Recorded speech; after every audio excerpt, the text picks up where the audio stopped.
Assalomu alaykum hurmatli teletomoshabinlar hamda ijtimoiy tarmoq kuzatuvchilari. Huquqshunos oshxonasining navbatdagi soni yana efirda. Bugungi sonimiz mehmoni Adliya vazirligi Intellektual mulk departamenti boshqarma boshlig'i Sanjar aka Norquvvatov bo'ladilar. Sanjar aka, assalomu alaykum. Xush kelibsiz. Yaxshimisiz? Xo'sh, siz bizga bugun qanday taom tayyorlab bermoqchisiz? Masalliqlardan ko'rgan bo'lishingiz mumkin. Yengil hazm bo'ladigan, aynan hozirgi o'sha iftorlik dasturxoni uchun ayni bob bo'lgan qurtob nomli bir taomni tayyorlasak, bu taom tayyorlanishi ham oson, hazm bo'lishi ham oson, ayni hozirgi paytda juda qo'l keladigan bir hazmi taom desak mubolag'a bo'lmaydi. Ishni nimadan boshlaymiz?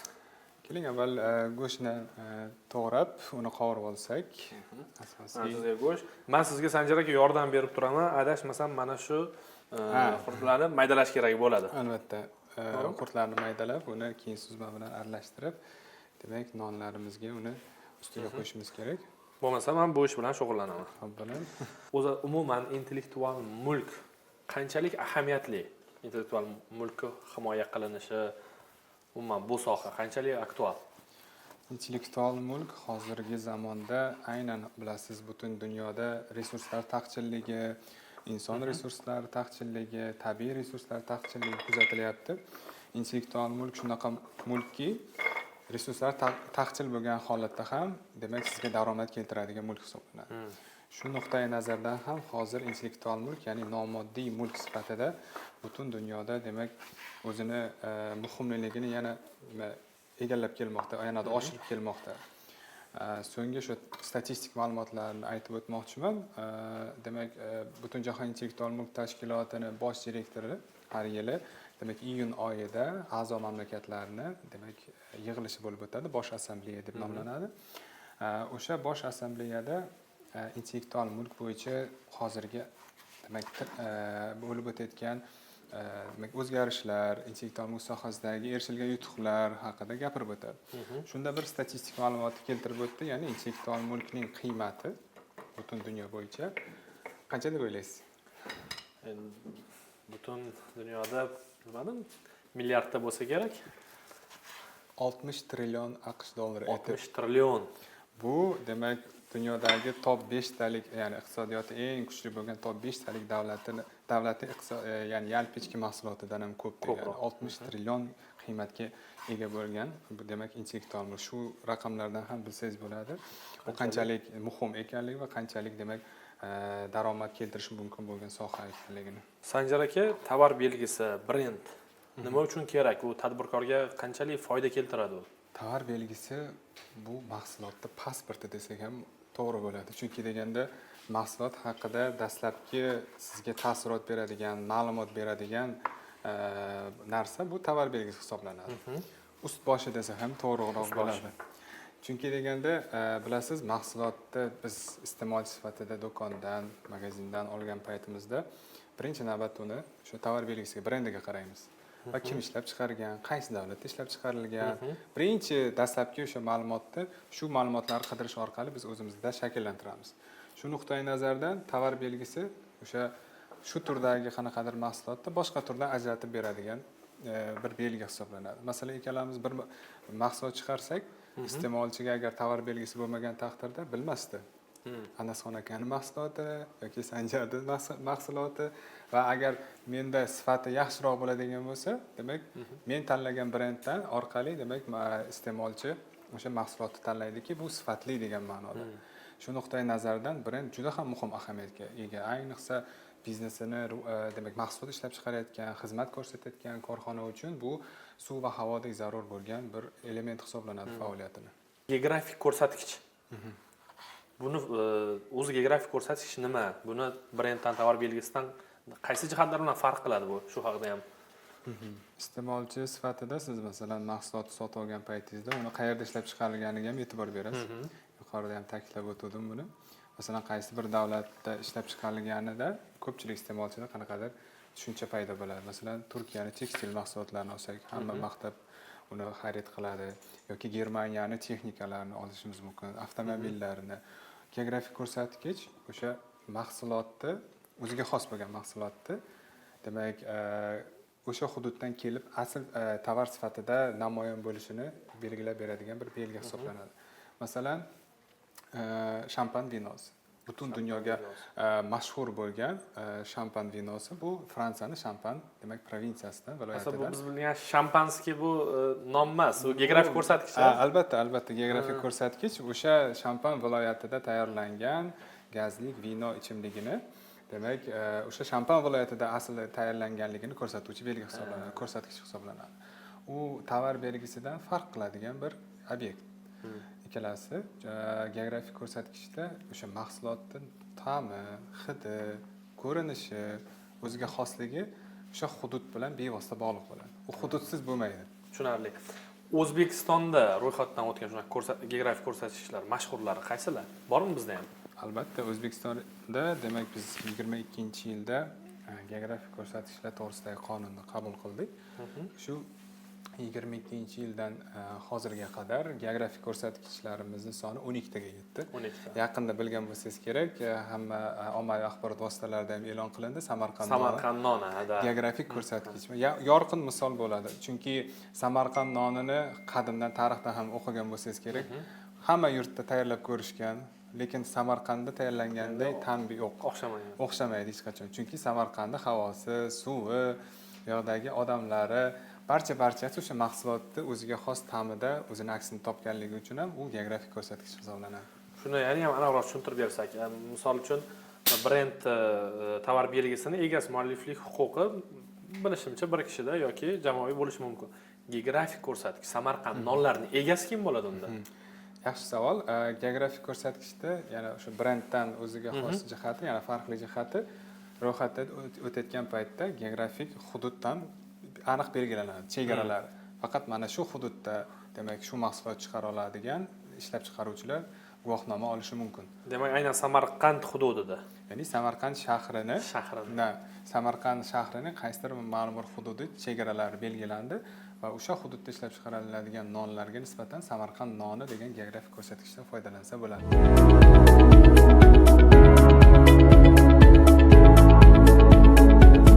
Sanjar aka, tovar belgisini ro'yxatdan o'tkazmaslik qanday xavf keltirib chiqaradi tadbirkorga, tovar egasiga?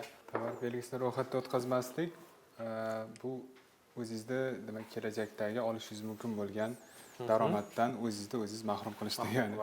Chunki degani, siz mahsulot ishlab chiqarayotgan bo'lgan taqdiringizda ham, u bo'lsin mashhur tovar, u bo'lsin hali endi chiqqan, unchalik mashhurlikka ega bo'lmagan tovar bo'lsin, baribir ham uni tovar belgisi sifatida birinchi qiladigan ishi tadbirkorni ro'yxatga o'tkazish bo'lishi kerak. Aslida. Lekin bizda bilamizki, afsuski, tovar belgisini ro'yxatga o'tkazish qachonki bizning mahsulotimiz mashhur bo'lib, boshqa bir tadbirkor qo'sh tirnoq ichidagi uni o'g'irlab, demak, uni nusxasini chiqaradigan bo'lsa, uni kontrafakt deb ataymiz yuridik tilda. O'shandagina ro'yxatga o'tkazish kerakligi haqida ko'pchilik tadbirkorlar afsuski o'ylab qoladi. Tushunarli. Tovar belgisida yana shunaqa narsa borki, birinchi kelgan, ya'ni birinchi ro'yxatga o'tkazgan, talabnoma topshirgan, ariza topshirgan birinchi ro'yxatga o'tkazadi. Ya'ni ustuvorlik sanasi degan bir tushunchamiz bor yuridik tilda. Demak, o'sha tovar belgisi xoh bo'lsin u logotip, rasmlik yoki nom, so'z birinchi bo'lib, demak, talabnoma, ya'ni ariza topshirgan odam o'sha tovar belgisiga ega bo'ladi. Birinchi ariza topshirgan odam. Brend yaratish va uni tijoratga chiqarishda nima qilish kerak?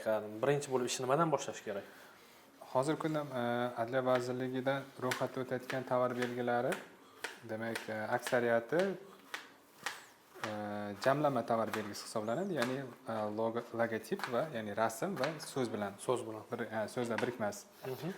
Shu o'rganishlarimizda shuni demak ma'lum bo'ldiki, shu narsa ma'lum bo'ldiki, ko'pchilik tadbirkorlarimiz nom tanlayotgan paytda, demak, brendni tanlashni, ya'ni so'zni yoki bo'lsin logotipni bo'lsin, unchalik hali ko'nikmaga ega emas. Ya'ni tovar belgisida to'g'ri nom tanlash. Tovar belgisida umumiy iste'molda bo'lgan so'zlar bo'lishi mumkin. Masalan, Anasxon oshxonasi yoki qanaqadir ko'rsatuvimiz nomi deylik, huquqshunos oshxonasi masalan. ya'ni foydalanishda bo'lgan so'zlar hisoblanadi. Ularni tovar belgisini sifatida ro'yxatdan o'tkazish imkoniyati mavjud emas, chunki deganda bunday so'zlar farqlash, ya'ni ajratib turish xususiyatiga ega emas. Men ham huquqshunos deyishim mumkin, siz ham huquqshunos oshxonasi deyishingiz mumkin. Farqi yo'q. Umumiy so'z. Aksar holatlarda tadbirkorlarimiz masalan o'zlarini biznesini yo'lga qo'ygan paytda shunaqa nomlarni tanlab qo'yishadi.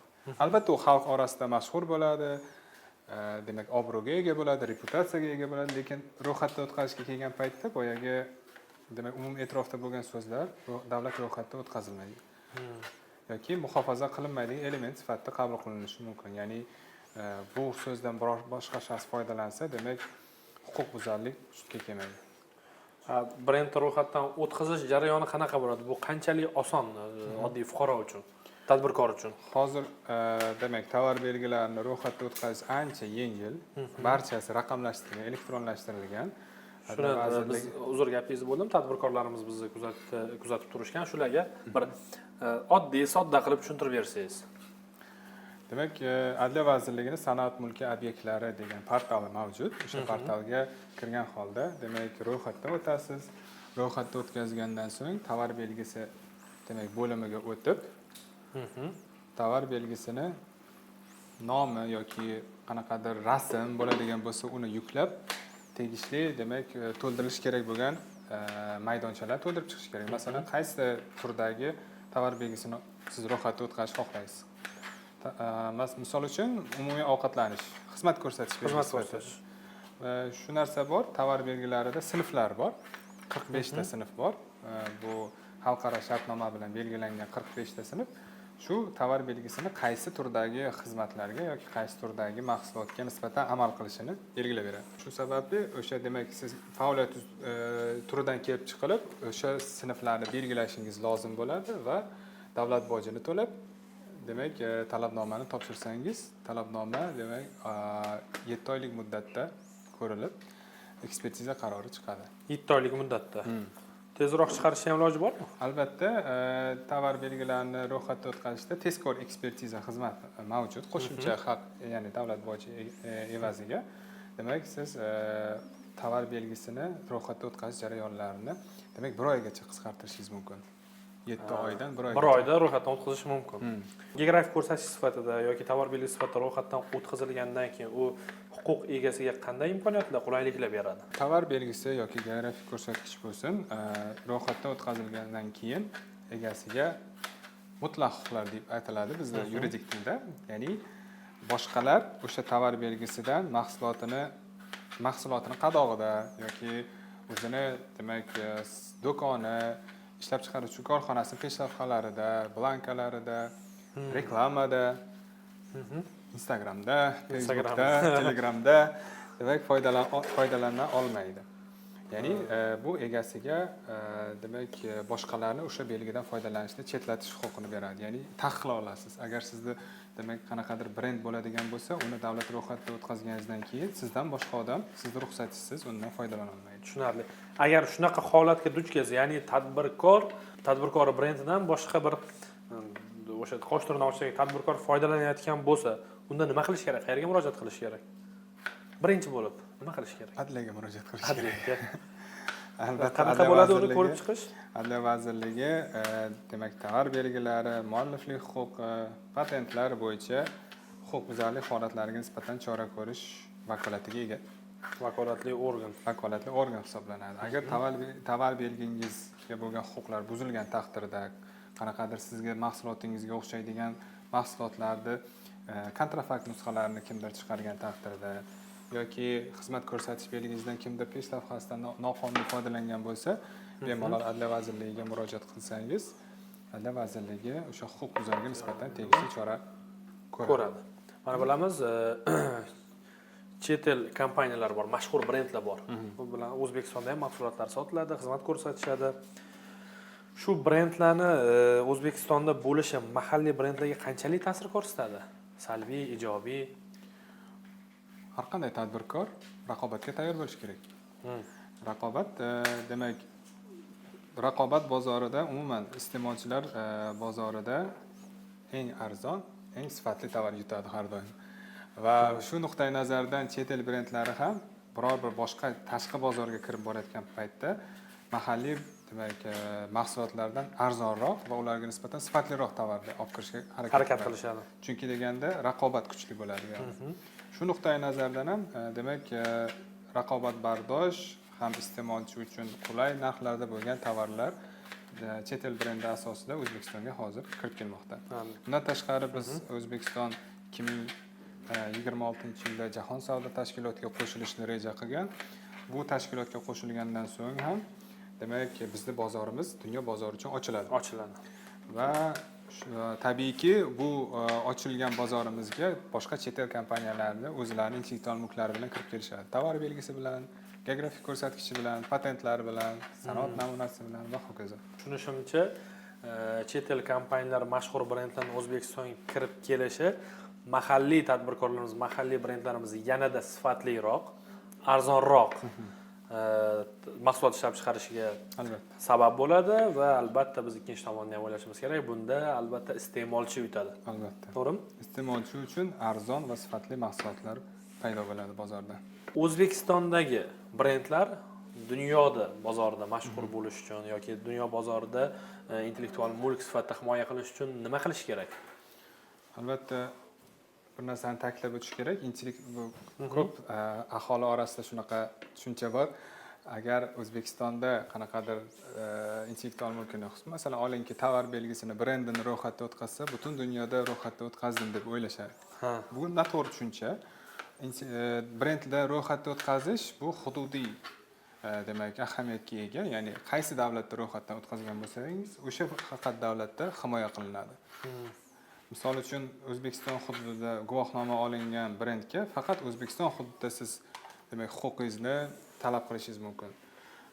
Boshqa masalan o'sha ro'yxatga o'tkazilgan brend Qozog'iston yoki bilmadim boshqa davlatlarda bo'ladigan bo'lsa, ro'yxatga o'tkazilishi o'sha davlatlarda siz faqatgina o'sha davlatlardagina borib birovni demak sizning tovar belgingizdan foydalanishini cheklashingiz mumkin. Lekin shunaqa tizim yaratilgan. Biz O'zbekiston 1991-yilda Butunjahon intellektual mulk tashkilotining a'zosi hisoblanadi. 91-yilda mustaqillikka erishganimizdan juda yangi deb o'ylardim O'zbekistonda. Mustaqillikka erishilgan ilk paytdanoq ushbu tashkilotga a'zo bo'lingan. Ushbu tashkilotning Madrid tizimi mavjud. Brendlarni ro'yxatga o'tkazish bo'yicha. Madrid. Bu masalan siz tasavvur qiling, mahsulotingizni chet elga, qo'shni davlatlarga masalan eksport qilyapsiz. Agar siz o'sha davlatlarda ham brendingizni himoya qilmoqchi bo'ladigan bo'lsangiz, har bir davlatga borib alohida demak ro'yxatga o'tkazishga ariza topshirishingiz kerak. Bu qancha sizga chiqim, qancha demak ovoragarchilik, vaqt talab qiladi. Albatta. Mahalliy yuristlarni yollash kerak uning uchun, yuridik xizmatning puli qancha bo'ladi.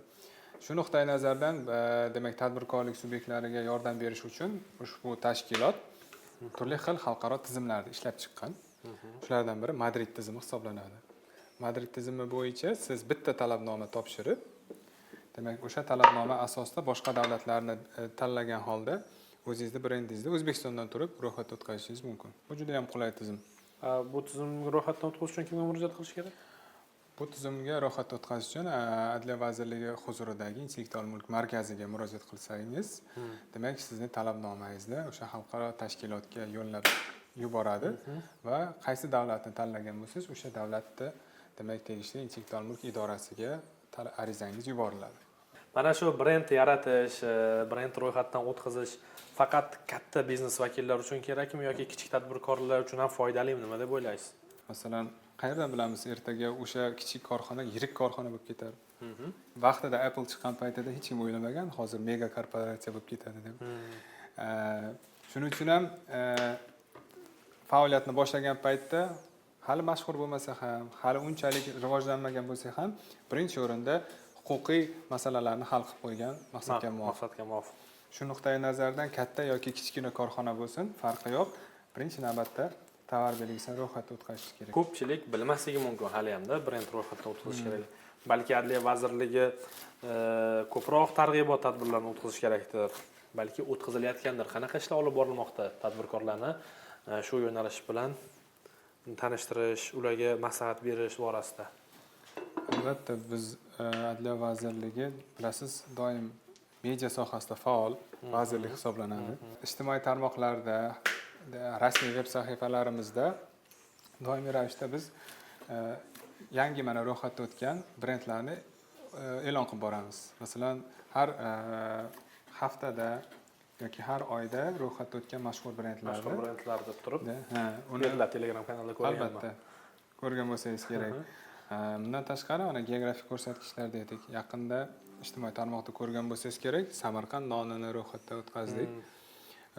Bu ko'pchilikda ham qiziqish uyg'otdi. Qanaqa obyekt ekan bu, qanday, nima bo'ladi endi Samarqand noni masalasi.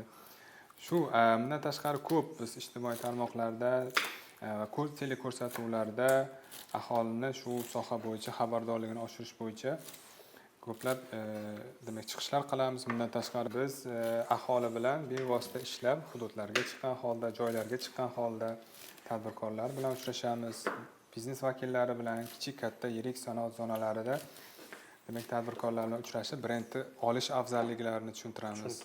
Chunki siz masalan ko'p holatlarda hududlarga chiqqanda ham ko'ramiz, juda ham yirik to'qimachilik, demak tekstil mahsulotlar ishlab chiqaruvchi korxonalar bor. Ularning aksariyati chet el uchun, ya'ni mashhur brendlar uchun futbolkalar, demak trikotaj mahsulotlarini ishlab chiqaradi. Lekin borsangiz o'zini brendi yo'q. Lekin masalan o'sha iste'molchi sifatida aytishim kerak, siz mahsulotni o'ziga yarim narxini, ba'zi holatlarda 30%ni, qolgan narxini brend uchun to'laysiz. Oddiygina o'sha mashhur masalan Adidas firmasini olsak, chiqarayotgan mahsulotni masalan bo'lishi mumkin $5 tursa, tan narxi o'zini $30 yoki $35 sotadi. Sababi brend. Shu nuqtai nazardan brendning muhimligini ko'rishimiz mumkin. Hozirgi kunda ijtimoiy tarmoqlar juda ham rivojlanib ketdi, onlayn savdo rivojlandi. Mana shu onlayn savdo ijtimoiy tarmoqlarning rivojlanishi brendlarga, umuman savdoga qanchalik aloqasi bor? Hozirgi kunda tendensiyani qaraydigan bo'lsak, onlayn marketplace deymiz. Demak, onlayn savdo maydonchalari ancha rivojlanmoqda O'zbekistonda ham. Ya'ni xalqaro o'sha pochta jo'natmalarini ko'rishimiz mumkin yoki O'zbekistonda o'zining ichida bir necha brendga aylanib ulgurgan kompaniyalar bor. Ya'ni aynan onlayn savdo bilan shug'ullanadigan va bular bevosita tovarlarni yetkazib berish, umuman tovarlarni sifati, tovarlarni tanitilishiga, tijoratlashtirishiga o'zining ta'sirini ko'rsatyapti. Bu demak mahsulotini endi realizatsiya qilmoqchi bo'lgan, endi demak bozorga olib kirmoqchi bo'lgan tadbirkorlar uchun juda ham bir yaxshi bir imkoniyat, platforma hisoblanadi. Nafaqat bu, balki umuman boshqa onlayn platformalar va o'zini demak hozirgi kunda siz biror bir narsa kerak bo'ladigan bo'lsa, bozor yoki do'kon yurishingiz kerak emas. O'sha platformaga kirib kerak narsani qidirsangiz, sizga barcha turdagi barcha brend tovarlarni chiqarib keladi. Va u yoqda iste'molchilar o'zlari demak ko'rgan bo'lsangiz, xolisona fikrini yozib qoldiradi o'sha mahsulot haqida. Agar sifatsiz bo'ladigan bo'lsa, yomon baholanadi, yaxshi sifatli bo'ladigan bo'lsa, yaxshi baholanadi. Bu mahsulotingizni realizatsiya qilish uchun demak yaxshi bir imkoniyat hisoblanadi tadbirkor uchun. Geografik ko'rsatkichga ega mahsulotlarni bozorda qanday afzalliklari bor? Boshqa geografik ko'rsatkich sifatida ro'yxatdan o'tmagan mahsulotlardan. Tadbirkor uchun bu o'zini mahsulotiga qo'shimcha qiymat, ya'ni mahsulotini qimmatroqqa sotish imkoniyatiga ega bo'ladi. Bular o'sha asl mahsulot bo'lganligi uchun ham iste'molchi tomonidan qadrlanadi. Asl mahsulot bo'lganligi uchun ham narxi qimmatroq bo'ladi. Menimcha taomimiz ham tayyor bo'lib qoldi, Sanjar aka. Hozir endi menimcha piyozlarni to'g'rab olib, nonni tayyorlasak bo'ldi. Suzmani endi suydirishimiz kerak. Suzmani suyultirish uchun menga kattaroq idish kerak bo'ladi. Suzmani bir bilan aralashtirish kerak bo'ladimi? Shunaqa. Yana qanaqa boshqa yo'llari bor daromad keltiradigan? Nima orqali daromad olib kelishi mumkin brendlar? Umuman dunyo amaliyotida ko'rishingiz mumkin, mashhur brendlarda transchegaraviy korporatsiyalar bor. Masalan, Apple'da ko'rgan bo'lsangiz, iPhone ishlatasiz masalan, Xitoyda yig'ilgan deb ishlab orqasida yozilgan. Dubayskiy, xitoyskiy, amerikanskiy deyiladi. Shunaqa, ya'ni fransizing shartnomasi orqali o'sha brendini boshqa davlatdagi fuqaroga yoki o'zini davlatdagi boshqa fuqarolarga yoki yuridik yoki jismoniy shaxslarga demak foydalanishga berishi mumkin. Bu qonuniy yo'l, ya'ni o'sha brendni, ya'ni fransizani olgan odam brendni mashhurligidan, reputatsiyasidan va brend egasini demak tovarlarni, xizmatlarini realizatsiya qilish tajribasidan foydalanadi. Fransizaga yana bitta misol media sohasida. Ko'pchilik ko'rgan bo'lsangiz kerak, telekanallar, boshqa davlatlarda ham ko'riladigan telekanallarni demak fransiza shartnomasi asosida o'sha brenddan foydalanish huquqini beradi. Masalan, Muz TV bor, O'zbekiston. Albatta, Muz TV O'zbekiston bo'lishi mumkin. MTV masalan ko'rishingiz mumkin, Amerikani mashhur o'sha telekanallari, BBC ni ko'rishingiz mumkin. Dunyoda ko'p ularning ham ofislari.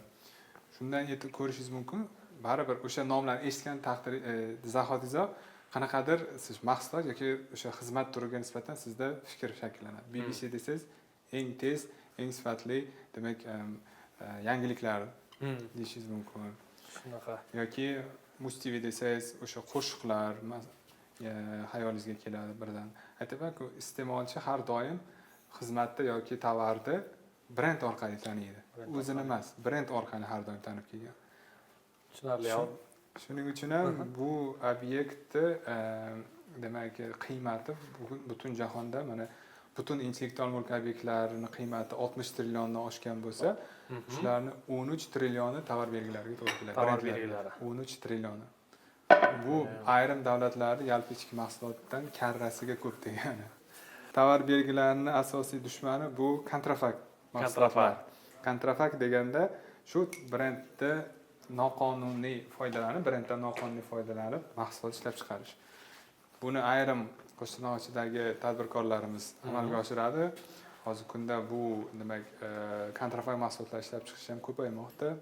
Shuncha masalan javobgarlik choralari yoki yangi masalan institutlarni joriy qilishimizga qaramasdan baribir yana ko'paymoqda. Jarima qo'llaniladi, lekin undan qilgan foydasi hisobdan jarimani qoplab ketsa kerak. Menimcha bu ana jazo chorasining yengilligidadir sabab. Kontrafaktni albatta endi jazo choralarini ham kuchaytirish kerak. Hozirgi kunda yaxshi eslatib o'tdingiz, Adliya vazirligi tomonidan demak kontrafakt mahsulotlarga qarshi mualliflik huquqini buzganligi uchun, patentlarga bo'lgan huquqlarni buzganligi uchun jinoiy javobgarlik belgilanishini nazarda tutuvchi qonun loyihasi parlamentga kiritildi. Hozir birinchi o'qishda qabul qilindi. Hozir yana deputatlarimiz bilan birgalikda ishlamoqdamiz. Yanada sayqallashtirib, demak, yaqin orada birovni mahsulotidan noqonuniy foydalanganingiz uchun jinoiy javobgarlikka tortilishingiz mumkin. Hattoki ozodlikdan mahrum qilish jazosi ham qo'llanishi mumkin. Ko'rib turibsizlar, tadbirkorlar, agarda qonun loyihasi imzolanadigan bo'lsa, endi faqat jarimani o'zi bilan qutulmaysiz.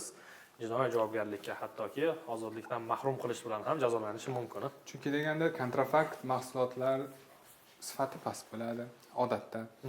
Va bundan tashqari ayniqsa farmatsevtika vositalarida demak insonning hayotiga zarar, juda xavf tug'diradigan mahsulotga aylanib qoladi. Chunki yuqorida aytib o'tganimdek, iste'molchiga nima kerak? Sifati yaxshi, arzon tovar kerak. Ko'pchilik holatlarda ayniqsa farmatsevtikada kuzatiladi. Sifati uncha yaxshi bo'lmagan, lekin arzon tovarlarni ko'pchilik tanlab qo'yadi. Ya'ni kontrafaktni, boyagidek trimolni turmol deb chiqargan. Asliga o'xshatib chiqargani uchun narx arzonroq bo'lgani uchun bunisini oladi. Albatta. Bu ikki tomonga ham zarar ekan. Iste'molchi sifat jihatdan yutqazadi. Tadbirkor u sifatsiz dorini, umuman sifatsiz mahsulotni iste'mol qilgandan keyin reputatsiyasi tushadi. Albatta, u necha yillik bitta tovar belgisini demak yaratib, uni aholiga, iste'molchiga tanitib, uni brend darajasiga yetkazish uchun necha yillar kerak. Mashhur masalan Samsungni olsangiz, Ikkinchi jahon urushidan keyingi paydo bo'lgan kompaniyaning nomi mana bugun dunyoda texnika sohasida yetakchi kompaniya. Bu uchun unga salkam 60 yil, 70 yil vaqt ketdi. Endi tasavvur qiling, siz oddiygina uddaburon tadbirkorni ko'chirib olib sifatsiz mahsulot chiqaradigan bo'lsa, xuddi birga bir qilib o'xshatib. Uni olgan iste'molchi o'yladi, Samsung aynibdi, Apple ham aynibdi deyish mumkin. Shuning uchun ham bunga jiddiy qarash kerak. Bugungi bizning qurtobamiz original, haqiqiysi deb o'ylayman. Kontrafakt bo'lmaydi. Albatta. Yana qanaqa bosqich qoldi, jarayon qoldi? Endi bu patirlarimizda Mana shularga tutsak bo'ladi menimcha. buni maydalab chiqishimiz kerak. Buni ustidan quyib chiqiladimi? Albatta. Xo'p. Ko'rinishi ajoyib. Buni aytganingizda ham original bo'lishi uchun uni menimcha Tojikistonga borib yegan ma'qul. Chunki aytganimda bu ham bir geografik ko'rsatish sifatida ro'yxatga o'tishi mumkin. O'tishi mumkin. Albatta, chunki bu qurtoba kelib chiqishi o'z Tojikiston respublikasida ularni, ya'ni tojik xalqini milliy taomlaridan biri hisoblanadi. Menimcha qurtoba hali geografik ko'rsatish sifatida ro'yxatga o'tkazilmagan, bemalol tayyorlab Albatta. bo'ladi. Buning uchun javobgarlik yo'q. Mana endi go'shtlarimizni terib chiqsak,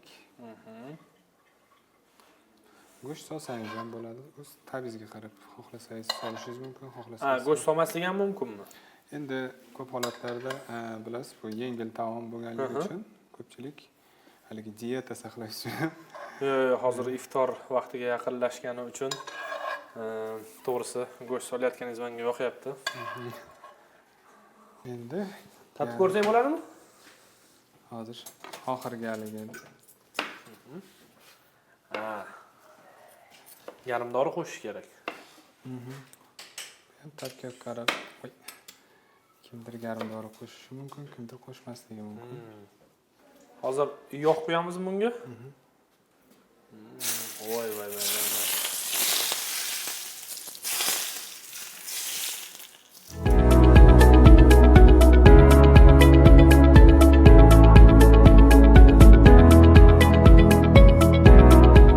Mana hurmatli tomoshabinlar, siz kutgan va sizdan ham ko'ra ko'proq biz kutgan qurtoba taomimiz tayyor bo'ldi.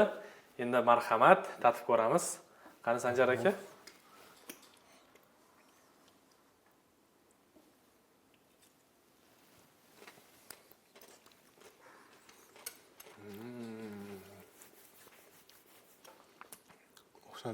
O'zgacha ta'm. Hurmatli tomoshabinlar, ijtimoiy tarmoq kuzatuvchilari, shu fursatda ko'rsatuvimiz o'z nihoyasiga yetdi. Bugun ko'rsatuvda vaqtlarini ayamasdan ko'rsatuvimizga tashrif buyurgan va kerakli bilimlari bilan, ma'lumotlari bilan siz va bizlarni tanishtirgan Adliya vazirligi Intellektual mulk departamenti boshqarma boshlig'i Sanjar aka Norquvatovga o'z minnatdorchiligimizni bildiramiz. Rahmat Sanjar aka. Sizlarga ham rahmat taklif uchun. O'ylaymanki, bu ko'rsatuv orqali oz bo'lsa-da biz demak tomoshabinlarimizga brendlar haqida, geografik ko'rsatkichlar haqida, umuman intellektual mulk haqida, uni muhimligi haqida oz bo'lsa-da ma'lumot berdik va ularni bilimlarini oshishiga hissa qo'shdik degan umiddaman. Albatta. Rahmat. Hurmatli tomoshabinlar, xayr, salomat bo'ling.